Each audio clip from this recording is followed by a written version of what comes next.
So people want to do something that is controversial. Fear is one of the biggest tactics. That is what really performs. Like, it's super exaggerated. But then after it's like, you know what, thank you for doing business with me, so I'm gonna go and enjoy now. Something like that. It doesn't show, like, it doesn't look good on them. I've also gone ahead to like... A new MoneySmart study shows over half of Singaporeans now turn to social media for financial advice. In the past year, Finfluencers have even doubled their follower growth on Instagram and YouTube compared to other influencers. But can we really trust them with our finances?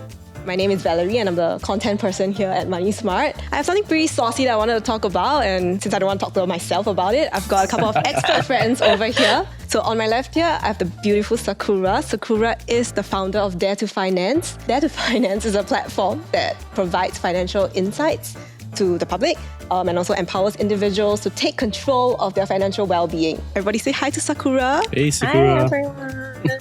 And over there at the end of the couch, I have a very handsome man right there, and that's Mr. Edwin. Edwin is the Senior Financial Advisory Specialist here at MoneySmart. Now, Edwin has over 11 years of experience, in the financial advisory space. I think he has a lot to say. So say hi. A lot to say hi. Hi, everybody. Yeah. Yes. So, before I get into the topic, I'd like them to introduce themselves. Thanks for introducing me, firstly. Yes. To share a little bit about what I do. So my co-founder and I started this personal finance page, which is actually just an Instagram page called Dare to Finance. And that was way back in 2020. Yeah, so very much COVID, like we're all locked down. And then we just thought, okay, why don't we just try something on the digital space? Yeah. What had then just been like a platform where we share our experience with personal finance has now turned into a very community-driven content hub. Yeah, and then we have also branched out to a fintech arm. Nice. Yeah, so it's grown quite a bit since then. Yeah. But I think our core of, being able to encourage financial wellness still stays. Nice. Cool stuff. Wow. Cool, yeah.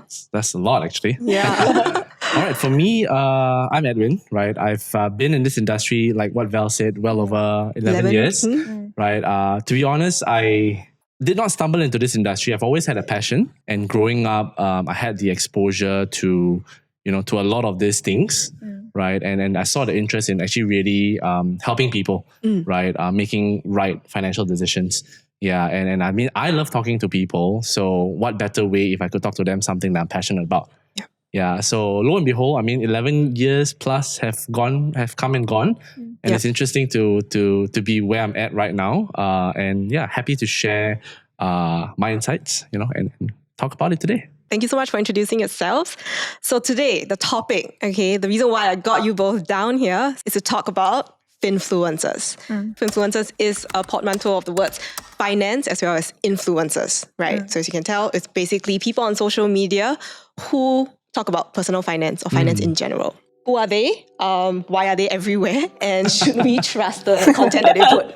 Okay, those are like the key questions that we want to touch on. Especially for Sakura, how did you decide on the kind of content you want to make? We covered topics very basic level, like things like, how can we different levels of financial wellness, whether it's being a little bit more stable in your finances, and then being comfortable and all that. Yeah, and then those were things that there were already rubrics. And then we wanted to expand on more of my experience now working as an adult. How did I feel now transitioning into work? I was merely just sharing things that was relevant to me then. Okay. And then personal finance was something that I had built up in the early years or so. So then I felt a little bit more proud of that journey that I've been through, and then I wanted to share it. Right. When we first started, I was almost just 1 or 2 years into working. I had that good foundation of finances when I graduated. Then when I was sharing a lot about my real struggles of working adult, right? Adulting. Yeah. What feels right for me to do in terms of like very basic like budget allocation. That was what a lot of fresh grads also resonated with. Yeah. What I also touched on quite a bit was also like the money psychology side of things. Yeah, because I think everyone looks at money very differently, and how I view money will be very different from someone that didn't start from the same level of finance foundation. Personal finance is quite the core of your general well-being Yeah, and then it also allows us to expand into a lot more different types of content, not just finance, right? Yep. It's about that wellness of your own entire being. So like what gives you that security and that comfort of living life the way you want it. Interesting. Yeah, so nice. that's how I think the content has evolved a lot. Right. It's more of passion rather than a business idea into fruition. Oh, You kind of just fell into it as well. Thank you so much for sharing. yeah. Nice. Nice. On to I want to Mr. hear Edwin. your side of it. My side, okay. Yeah. I think wow, I mean, when I first started in the industry, I think social media was never a thing. You know, when we go into the professional industry, all of these things were seen as unprofessional if we were to dive into it. Yeah. Right. So like podcasts, videos are all linked towards. I mean, you look at YouTube videos 10 years ago, what were like the main viral videos? Is mainly Charlie bit my finger. Right? something like that, right? Charlie the unicorn also. Yeah, it's just basically creating something crazy so that people will click on it, right? I think for me personally was building a brand of like a brand of ourselves. Right, when we first started, it's just really, you know, putting ourselves out there, understanding the fundamentals of the business, right? What the whole financial advisory business is all about, right? And getting to know people. And everything is really by word of mouth, right? There was no page we could click on to find out about some, you know, personal finance details, right? It was really talking to a qualified financial advisor, or somebody that's in the industry. So that's pretty much my journey when we first started. But I think now it has evolved to a point where if you're not doing content creation, especially if you're in the advisory business or even anything, right? It can be seen as you're lagging behind. And I think everybody has that sense of urgency of like, you know, kind of like, not say kiasu, but you don't really want to miss out or lose out. You want to put something out there. And that's why we have so many. Actually, I'm curious, right? Since you've been in the industry for like quite a decent number of years, right? At which point did you realize, oh, maybe I have to be digital? Because 11 years ago, like you mentioned, Facebook wasn't made for professionals yet. All these social media sites weren't so professional yet. The value is if I plan properly for somebody, right? If I advise them correctly, right? It's just a matter of time where they'll refer me to their friends. With the younger generation, I mean, I myself is still young, right? Yeah. Definitely. 21, right? You mentioned. Yeah, 21, that's right. You know. Yeah. But I think it's more of basically putting information in the hands of the consumers, right? So that they can make informed decisions at the end of the day. Content-wise, I mean, personally, I don't really do much. Yeah, right. But I think I do have a lot of peers, a lot of friends who are in the industry who have been around the same time as well. You know, they actually did dive into it. So I mean, that kind of leads me to the next question. I'm curious what kind of finance content that both of you consume on a day-to-day basis. I look at the digital space as work. Right, wow, interesting. So, understand. Like especially if you work in the digital space, you try to segregate it. Right? It's like after 5 p.m. Nope. I mean, I'm not so strict about it. Okay. But I think there was just a lot more US-based content creators. Right. More the Western. The Western side of things. So I consumed a lot of that. Oh, some that you followed. I do recall there is this lady called Asia Deng. I don't know. Have you all heard of her before? Yes. Not me. Yes, why do I remember her? I can remember the face and the page. Wow. Yeah, Her bed sheets. No, not the page. Not page. No, page. Okay, yeah. I mean, this is like really long ago. But the reason why I mention her, right, is simply because she creates very lifestyle content, but she embeds a lot of personal finance to it, which I like. Because it's an angle of looking at personal finance as one portion of your life. Your whole life, Right, okay. Cool. And it's very easy to digest, very easy to consume.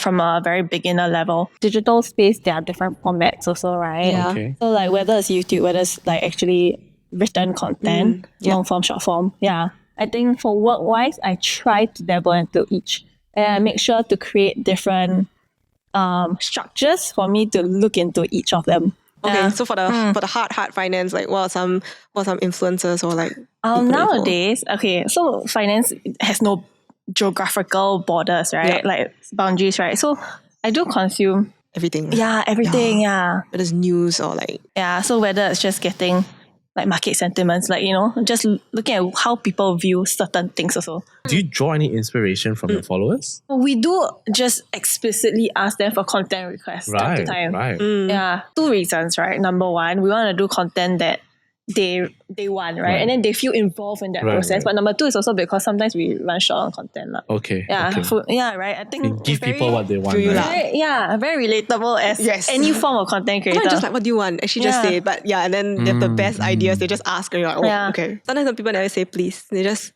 write this. Right. Okay. It's an instruction. They can say please, thank you. That's a whole topic. That's a separate topic on etiquette. I think most people just want to have a platform where they can ask questions freely, but at the same time get unbiased information. Right? Where it's not paid or sponsored. Or they don't feel like they're going to be pressured into or like pushed to something. buy something. Okay. So now just going to set some context, right? I mean, I already explained the term Finfluencers, right? I mean, we're in the presence of one right here. Okay, so Finfluencers has been on the rise here in Singapore. So there are plenty of articles about it, Reddit threads about it. And honestly, today, if you just spend, say, an hour on social media, it's quite impossible to not have any kind of finance content. I think it's great for consumers, for all of us. We love this like democratization of information, right? As anytime I want it, anytime I can get it. But here's the thing. Not all Finfluencers out there are qualified, okay? Using like inverted commas here, because I think there are a lot of ways in which we can define the idea of qualifications. So some people who put out finance content might not also have their hearts in the best places. So some people are looking to put out information simply to monetize. Some people do it for clout because it's a cool space to be in. Bombastic side-eye. Yeah. So this is where we kind of get into the meat of it. Like, is this a good thing? Is this a bad thing? And what are like your red flags?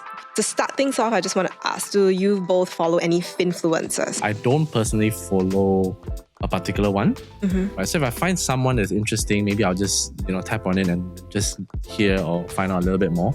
I do follow a few local, overseas one. How I feel about it, I think it's actually, honestly, I think there's a good side and a bad side. The good side being, right now, because there is so much of sharing of knowledge, you'll realize if you speak to any of the younger generations, they are a lot more open about it. And I think because they are naturally, inherently very digital, they consume such content. Okay. They are far more open about their finances, their struggles, and they're also far more inclined to reach out. But then there is also too much information online, right? When you consume such content on spaces like where it's very short form, you don't ever get the full picture. Right? That's true. Yeah, I know for a fact a lot of people get overwhelmed by that information. Then they have like decision paralysis, right? Anxiety. Very real. Yeah. Very real. And I'm sure you've also heard of such cases, like people who meet you. It's actually very common where a lot of people come to us, right? Especially through MoneySmart, right? Is that they've heard a lot from everywhere. So I think as human beings, right, what I realize is, especially in this industry, is that they like to know about everything. But then when it comes to implementation or, actual putting into place the plans, they just want to hear from someone who has, been there, done that. You just tell me what to do. You need validation, from correct. a human. I think that's the word, right? They just need that final validation and, okay, you tell me what to do, I'll do it. But you need to understand what suits your needs. Yeah, and I think many a times, in the market out there is that these things don't quite align. A lot of people think insurance is an investment vehicle.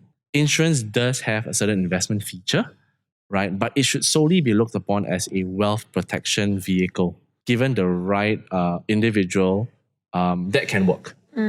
But that may not work for others. So on to the next bit, right? When it comes to like posting about such kind of content, trying to get more into the meat of it, like the kind of content that we stumble upon online. Is there like an ultimate no-no when it comes to like personal finance content? As Dare to Finance, where we draw the boundaries, we are very particular about not endorsing any specific products. We want to remain as someone or like a platform that gives you that big overview, and then at the end of the day, you have to make that decision yourself. You know, we understand the pain point. To find someone that can help you make the decision will be some not within data finance. Because I don't think all influencers have that kind of boundary. So what do you do when you stumble? Have you stumbled upon influencers who don't have that Definitely boundaries? though. I think it's only normal because when you think of the digital space, it incentivizes them to make very bold claims. Right. Or like clickbait, you know, that is what really performs. Yep. Yeah, so only if you're just prioritizing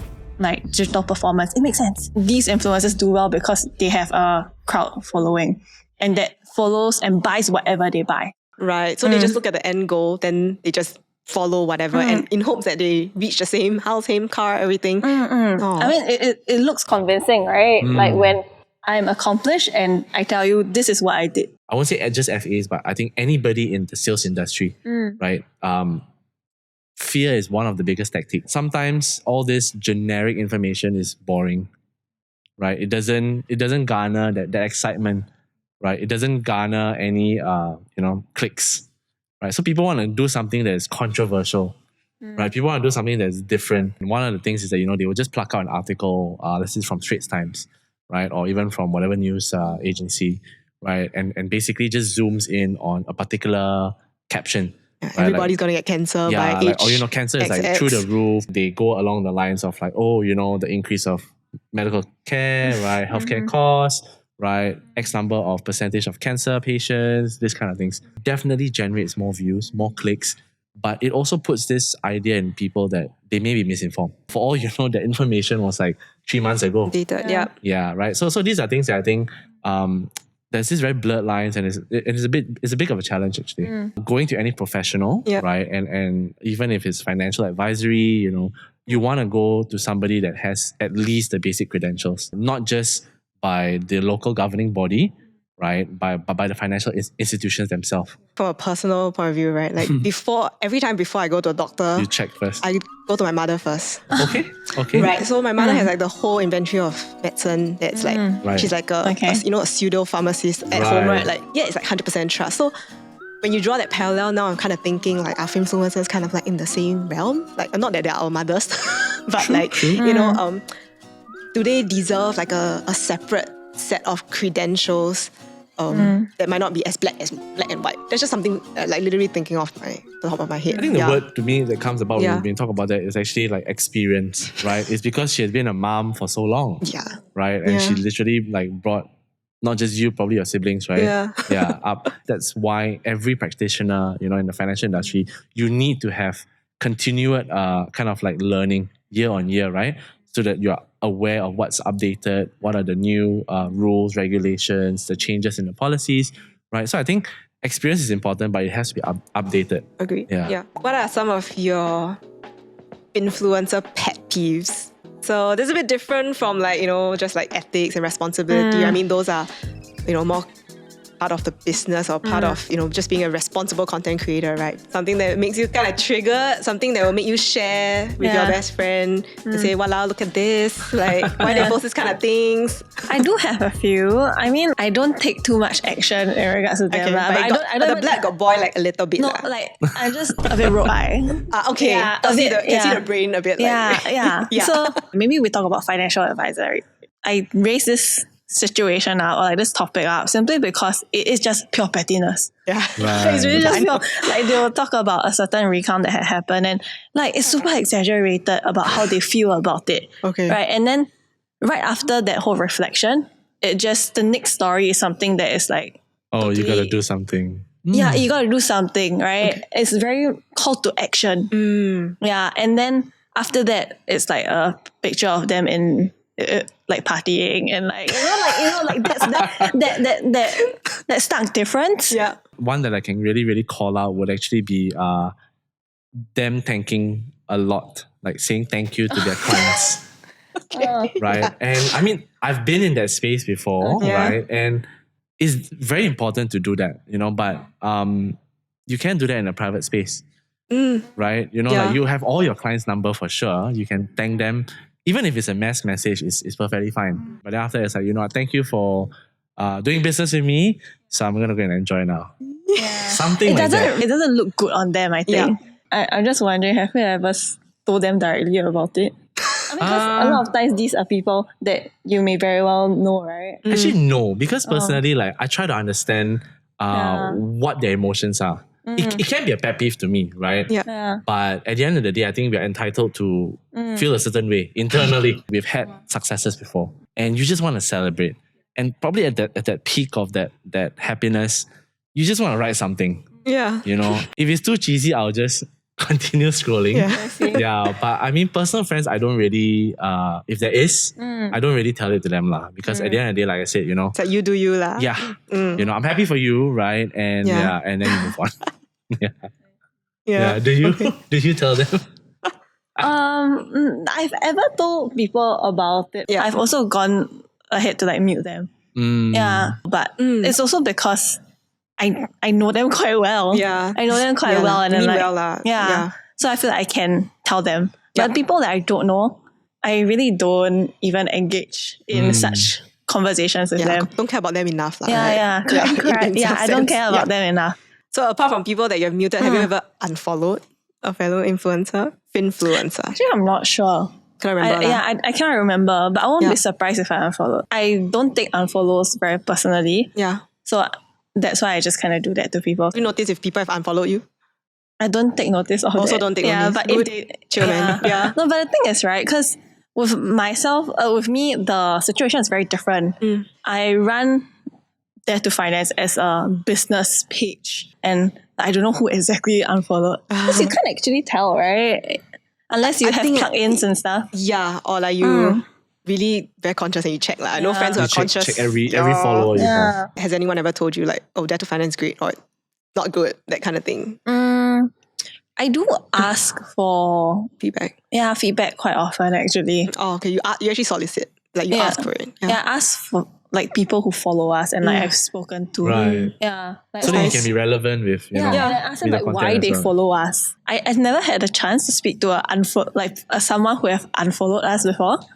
True. Yeah. I mean. But if I did, like, I want to know. Yeah. You want to know? Yeah, I want to know. Okay, so this is an open question to anyone who has unfollowed me before. Yeah, but it has to be constructive feedback, of course, right? Reddit's kind of like a treasure trove for this kind of conversations, especially about influencers. So let's pick out some interesting comments. People have got quite a bit of upvotes. Okay, from Stickman07738.